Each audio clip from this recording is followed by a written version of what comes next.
ധാരാളം വെല്ലുവിളികളെ അഭിമുഖീകരിക്കേണ്ടതായിട്ടുണ്ട്. ഹിന്ദി, മറാത്തി ഭാഷകൾ പഠിക്കണം.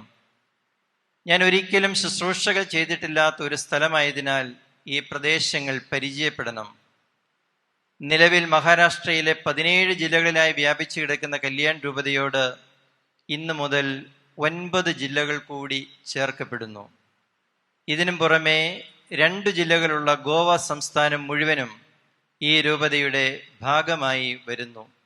തന്മൂലം കൊങ്കണി ഭാഷയും അറിയേണ്ടതുണ്ട്.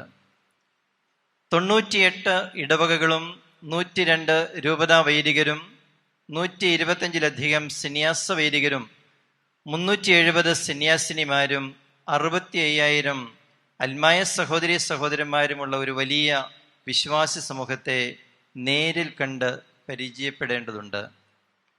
ഒരിടയനും ഒരാട്ടിൻപറ്റവും എന്ന സുവിശേഷാധിഷ്ഠിതമായ ഒരു ആത്മീയ അനുഭവത്തിൽ കല്യാണിലെ പ്രാദേശിക സഭ എന്നും നിലനിൽക്കാനായി ഏവരും പ്രാർത്ഥിക്കണം.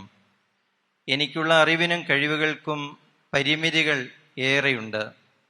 എൻ്റെ ബലഹീനതകളും പോരായ്മകളും രൂപതയുടെ ആത്മീയ വളർച്ചയിൽ തടസ്സങ്ങൾ സൃഷ്ടിക്കാതിരിക്കാനും നിങ്ങളുടെ പ്രാർത്ഥന ഞാൻ യാചിക്കുന്നു.